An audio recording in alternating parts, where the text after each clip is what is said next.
Shalom, shalom. First and foremost, I want to give all praise, honor, and glory to Yahweh, Bahashem, Yahweh Shai, Bahashem, Rakah HaKodash. Double honor to the elders and bishops of Great Millstone who teach and rule well, and salutations to the prophets and beloved brothers continue to exhort the sheep in these last days, and a mighty shalom to the hopeful elect listening in, and to the 12 tribes scattered abroad, shalom, shalom.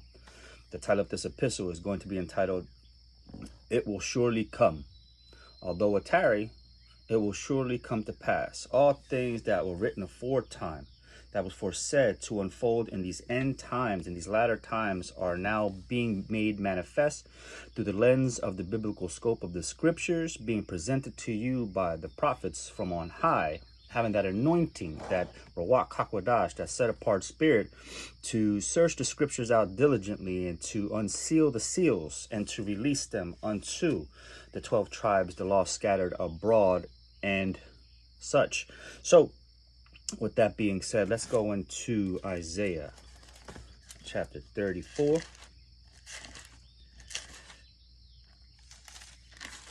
Isaiah chapter 34 and verse 16. It reads, Seek ye out of the book of the Most High Yahweh our power, and read. No one of these shall fail. None shall want her mate, for my mouth it hath commanded, and his spirit it hath gathered them. So through the Most High Yahweh power, our Father in heaven, Spirit is gathering his children from the four corners and are bringing us all together via the cloud, the internet, and presenting unto you through the lens of the Holy Scriptures. No other book can bring out prophetic things to come before they are made manifest in the earth other than the Hebrew manuscripts and the scrolls that are being presented to you. So seek ye out of the book of the Most High Yahweh power and read. Alongside with that is instructions in righteousness on how to be girded and filled with wisdom for the times to come, to build that faith that everyone who has been called into this ministry and abroad that encompasses this this doctrine, this understanding, may receive, to be filled with wisdom, knowledge, and understanding, be lit for the times to come. Right? We see all these things being made manifest in the world. We see through the biblical lens and the things in different outlets that the infrastructure of this current beast system is cracking and crumbling and coming to an end. Babylon is fallen, as scriptures has so masterfully stated. We can see the end of all things. You know, the mirth of all things are gone. There is plenty of people that are presenting their in-depth, most personal emotions being publicized on internet forums. We can see that the joy is being stripped, because this is the will of the Most High Yahweh power, for all the pride and haughtiness that this abominable nations and throughout the world has partaken in the thrill of it, you know, sleeping in the bed with the whore, drinking from that same cup. They will all receive judgments, as it is proclaimed throughout the scriptures, and particularly unto the enemies of the 12 tribes of Israel. That's stated in Psalms 83. So seek ye out of the book and read. Not one of these things shall fail. Let's go into Habakkuk. We're just moving right along today.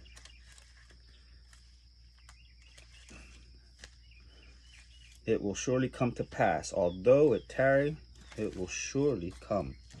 Habakkuk 2 and 3. Habakkuk 2 and 3 reads, For the vision is yet for an appointed time, but at the end it shall speak and not lie. Though it tarry, wait for it, because it will surely come. It will not tarry. Right.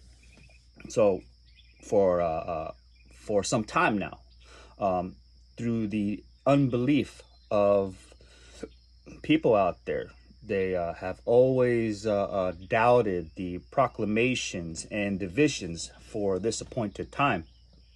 I said, this is just a book.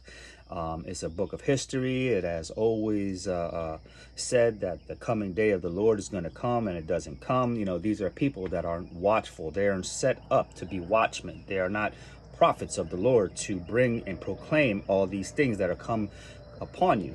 In Matthew 24, it reads, I don't want to butcher it. Matthew 24, it reads, for nation shall rise against nation, and kingdom against kingdom, and there shall be famines and pestilence and earthquakes in diverse places. All these are the beginning of sorrows, and we are entering into those times as we see the economic power of all things come to an end, and the technocratic beast system that's being set up right underneath of those unsuspecting vessels of unbelief. When these things come about and be made manifest in the actual physical realm, it's going to startle a lot of people. And this is where we get into the deeper prophecies that are found in 2nd Ezra chapter 15 and verse 16, where it expounds on prophecy. See, you are being led by day in the cloud to cover you from the scorching sun, and then at night we are in the night, and we are being led by that fire, those pillars, that spirit of prophecy to reveal all things. You are being navigated and guided by wisdom, knowledge, and understanding. So you are in the presence of the Lord, being covered by his knowledge, wisdom, understanding, being presented to you by the prophets, right? If you go out anywhere else, you're not going to find this. You're going to be out in the outer darkness, eating different philosophies that it will make you sick, right? So we are in the beginning of all these things. We can see throughout the world. Cuba, they are in darkness. They don't have fuel. They are lacking a lot of things. They're going through famines, from what we can gather over here on the internet, and different news outlets and sources that it's coming to them first, so we can reflect what's going on there, and it will surely happen here in the West, right, or the land of the North. Also in Habakkuk chapter 3 verse 2,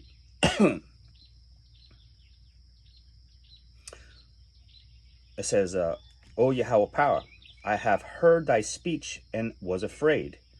O Yahweh, revive thy work in the midst of the years. In the midst of the years, make known in wrath, remember mercy. So having this full knowledge, understanding of what the capabilities are of the Most High Yahweh power and his will to bring justice in the earth and redeem his people, we should also have that fear and reverence that we are not sealed and signed until the day that we are delivered, right? Although we have that hope that through persevering and abounding through our faith in the belief that we now hold in redemption, keeping on his ways and performing the works that he has has told unto the men to do, that we may receive and partake in that salvation and rest as well, which is part of the blessings. For many centuries, our people has been under the curses, and no man was able to redeem us. But through this time, this appointed time, he has given an arm of salvation unto his people, the remnant, that hopeful elect that will gather around and collect this wisdom manifest that is now unsealed unto you. The book has been sealed for a very long time, and it's only through the seed line of Abraham, Isaac, and Jacob where these prophecies can be made manifest, lining them up precept upon precept, right? Because we are the only nation of people that are able to digest and to understand these scriptures, as it does say in Psalms 147 verse 19 and 18. We'll get that real quick. We're not going there today, but I'm trying to stay on topic of the things that are said to come. Psalms 147 verse 19 and 20. He showeth his word unto Jacob. Jacob is the seed line of Abraham, Isaac, and Jacob, right? The 12 tribes of Israel. He showeth his word unto Jacob, his statutes and his judgments unto Israel. He hath not dealt so with any nation, and as for his judgments, they have not known them. Praise ye Yahweh. Right. Throughout the scripture, it repeats the same pattern, that he's going to gather the southern tribe of Judah first, save the tents of Judah first. That's in Zechariah. and then he's going to collect the northern kingdom, the lost tribes of Israel, and bring them back into the fold to be no more two countries, but one country, right? We are going to be a nation of kings and priests, and we will serve our power, right? And fear and reverence. So be mindful of all these things that are being brought into the world, and to be watchful of, because we are commanded as watchmen to deliver this message unto the flock. And we see this beast system being set up, and we are told in the scriptures not to take that mark that he's being set up, otherwise we'll be utterly destroyed. We don't want to be subjects and tributaries to the beast system and slaves unto that very short period of time of that power being presented in the world, because the Most High Yahweh power has it in him to destroy it. He's going to destroy that. And in the midst of World War III, when those missiles come flying, he's going to regather us and take us out of this captivity. Thus saith Yahweh power. He's going to lay this land most desolate. That is written. We're going to go into Ezekiel chapter 12. Ezekiel chapter 12. In verse 22, it says, Son of man, what is that proverb that ye have in the land of Israel, saying, the days are prolonged, and every vision faileth? Tell them therefore, thus saith Yahweh power, I will make this proverb to cease, and they shall no more use it as a proverb in Israel. But say unto them, the days are at hand, and the effect of every vision, which means everything that was written aforetime for the controversy of Zion, to proclaim the acceptable year of the Most High Yahweh power's visitation and the redemption of the seed line of Jacob. It is made manifest and is coming into full power, as we see the curses now fall onto our enemies, those that have kept us in bondage and will not let us go. The curses are going to be put on them, and we are going to be separated from them and be given a place in the wilderness, where we will be taken care of. We'll be, brought out by the Spirit of the Most High Yahweh, our power, right? This is what the word says. So, and prophetically, there's famines and pestilences that are on the rise as well. We'll go into 2nd Esdras chapter 16. He says, this is not our home. This is not our rest, right? Jacob is to dwell in tents. This is not a permanent structure, but we are nomadic and pilgrims on the earth, and strangers and foreigners along with our Father. This is what he says. So with that mindset, not putting any stock into this place, we are to come out of it entirely, separate ourselves spiritually, no longer having that lustful urge to build a home and raise a family here and raise animals and procure all kinds of things for the times to come. No, but we look towards the heavens. We look towards our Father to guide us and give us safe passage through these perilous times, right? He says there's going to be fire on one side and deep waters on the other, and only one man at one time can make it through the passage.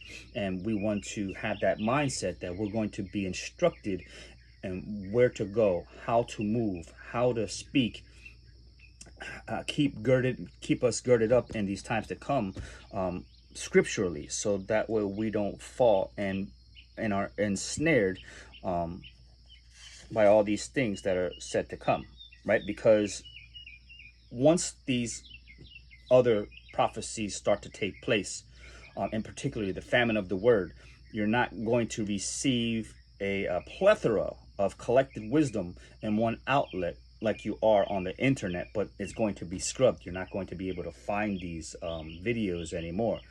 He says in 2nd Ezra chapter 5, he says, "Nevertheless, as concerning the tokens, behold, the day shall come that they which dwell upon the earth shall be taken in a great number, and the way of truth shall be hidden. The way of truth shall be hidden, and the land shall be barren of faith." Right, because through these small sanctuaries that the Most High Yahweh Power has established in the earth for those to collect and to receive and build faith, the truth shall be hidden. This will be the famine of the word, right? And those that are doubting and are not taking this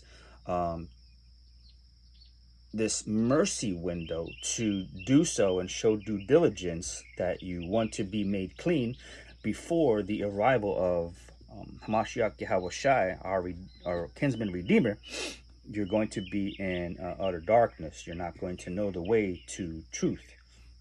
But iniquity shall be increased above that which now thou seest, or that thou hast heard long ago. And we can see through a 360 of all kinds of iniquity growing in the earth, right? We can see unjust unjust laws that are being set up ultimately to ensnare the wicked, right? Because they're going to be rebellious.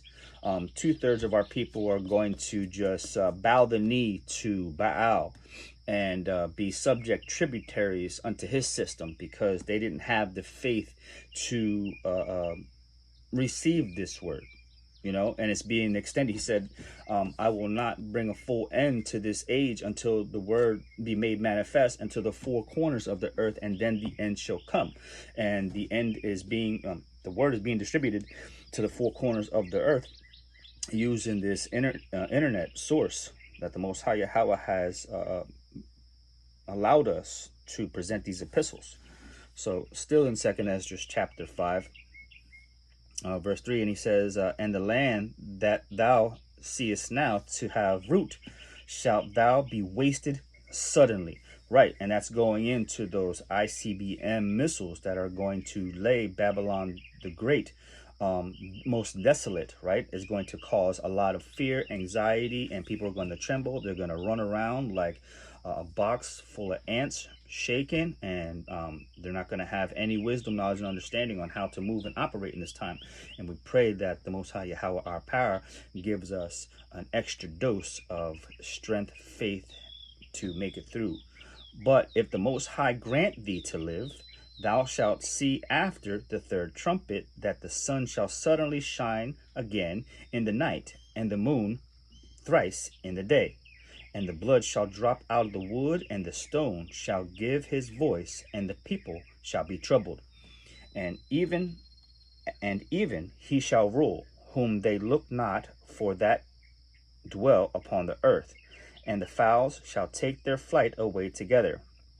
And the Sodomite sea shall cast out fish and make a noise in the night, which many have not known, but they shall all hear the voice thereof." Right, they're all going to be troubled. They're all going to be full of fear and anxiety, and they're going to act a fool. Verse 8, "There shall be a confusion also in many places, and the fire shall be oft sent out again. And the wild beasts shall change their places, and menstruous women shall bring forth monsters." Right, and we can see all these little, the younger generation, they call them YNs and whatnot. They're all acting like crazy people, jumping on cars and doing all kind of folly. And verse 9, he says, "And salt waters shall be found in the sweet, and all friends shall destroy one another, and shall wit hide itself, and understanding withdraw itself into the secret chamber." Right, the way of truth, wisdom, knowledge, understanding, according to the scriptures, is going to be now sealed up again, because we have been given a certain amount of time to get this understanding and build on it and distribute it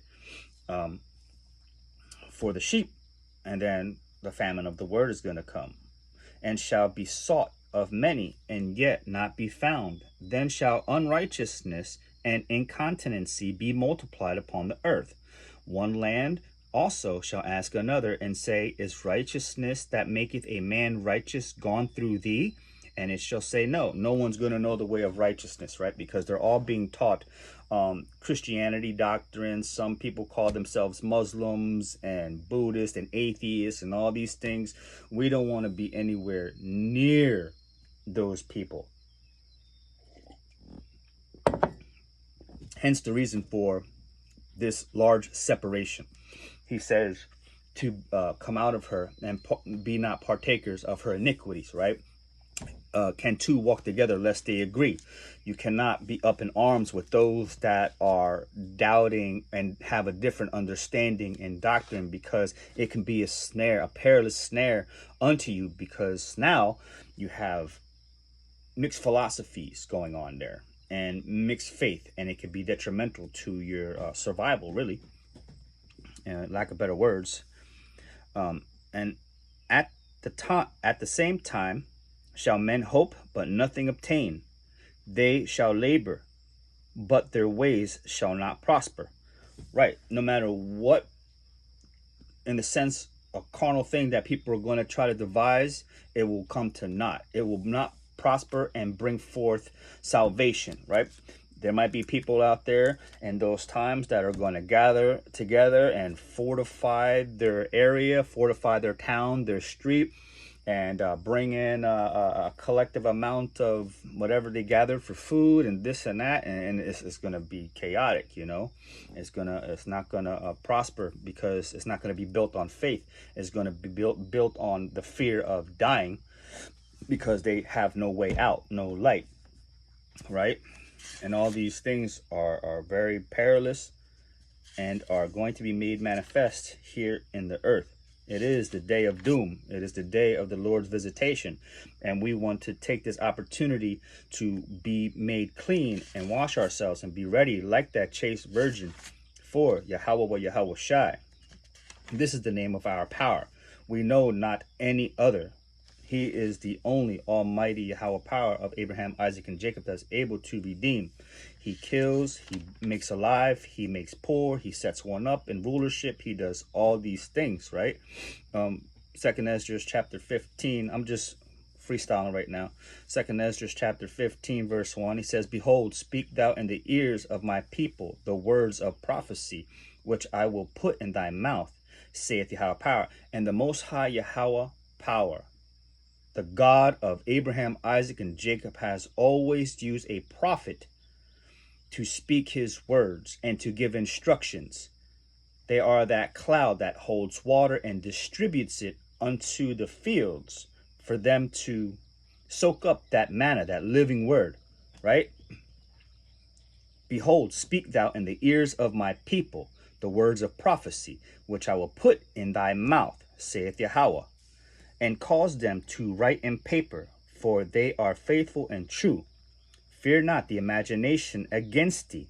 Let not the incredulity of them trouble thee that speak against thee.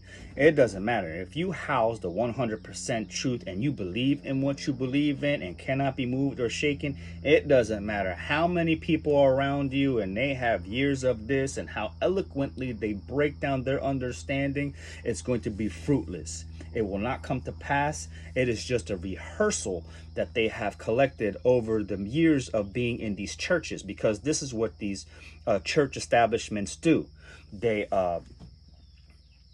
eloquently put a false understanding together, and it sounds very poetic. It sounds like wisdom and knowledge that's coming from the scriptures, but it's not properly broken down. It's a different song. Where am I at? Verse 4 of 2nd Esdras chapter 15. It says, For all the unfaithful shall die in their unfaithfulness. Right? It doesn't matter. It doesn't matter what belief system you say you believe in. If you're not keeping his ways and doing what he's told you to do, to be covered by that blood, you're going to be considered an unfaithful servant, and you will die in your unfaithfulness. Behold, saith Yahweh power, I will bring plagues upon the world, the sword, famine, death, and destruction. This is our loving Father that everyone in the earth is come to know, right? They say, oh, he's a loving God, a merciful God. Well, he has depth to him. He can be a terror unto people. He can bring and manifest all kinds of scary things, right? And he hates the wicked. He hates the unfaithful. He hates the presumptuous. He hates. He's not just love. He hates. Because when these wicked vessels continue to walk in their wickedness, they pollute the atmosphere and they train up children in the same fashion. They pollute the environment. They spew their lack of wisdom in the ears of the unsuspecting. It's a contamination, wickedness. He hates that. He takes joy in those that house wisdom and exercise it and keeps his ways and teach men to do so as well. He says, be made in his image, and that beast system that's being set up is another image. And those that continue to walk in that light have the image of the beast and ultimately will become subjects and tributaries to it as well, because they're going to fall right in line. He's going to give them up to the beast system. He's only coming for the remnant, the beautiful jewels, those ephod jewels, so he can set up that priestly order once again in the earth to reign in righteousness. 2nd Ezra chapter 15 and verse 8 says, I will hold my tongue no more as touching their wickedness, which they profanely commit, neither will I suffer them in those things in which they wickedly exercise themselves. Behold, the innocent and righteous blood crieth out to me, and the souls of the just complain continually. Right, there are those that are crying out day in and day out through these epistles, bringing forth the word. These are those that cannot mix with the unrighteousness that is in the earth, right? These are those that will be sealed by the Most High Yahweh, our power. That's in Ezekiel chapter 9. The ones that cry and sigh. Ezekiel chapter 9 verse 4, he says, and Yahweh said unto him, go through the midst of the city, through the midst of Jerusalem, and set a mark. This is not the mark like the mark of the beast. That mark of the beast that's found in Revelation chapter 13 verses 16 and 17, in particular chapter 16, where it says they received that mark. That mark goes into the Greek in your blue letter Bible. It's charagma, right? It's an imprint, a mark that you receive, right? It's an imprint. It's a physical mark. And then you click on the etymology of charagma and you get charax. And charax goes into that impalement, that palisade, which is a sharp point, an instrument. That serpent, what he likes to do is bite and contaminate and poison you. And this is how you receive the mark of the servant, because it's written in our law that if a servant wants to dwell with his master, he puts his ear to the door of a frame and receives an awe, an impalement in the ear, symbolizing that he is now yoked with his master. And likewise, in this current time, those that have that spirit, that corrupt spirit, to fall in line with the image of this world, the culture, they love the society, they're going to receive that mark as well. Continuing in Ezekiel chapter 9 and verse 4, and it says, and Yahweh said unto him, go through the midst of the city, through the midst of Jerusalem, and set a mark upon the foreheads of the men that sigh and cry for all the abominations that be done in the midst thereof. And to the others he said, in mine in mine hearing. Go ye after him through the city, and smite. Let not your eye pity, neither have ye sorry, let not your eye spare, neither have ye pity. Slay utterly old and young, both maids and little children and women. But come not near any man upon whom is the mark, and begin at my sanctuary. Then they began at the ancient men which were before the house. He's coming to rid 2/3 and cut off 2/3 of the nation of Yasharallah, the 12 tribes of Israel that are scattered to the four corners of the earth, and he's only coming to save.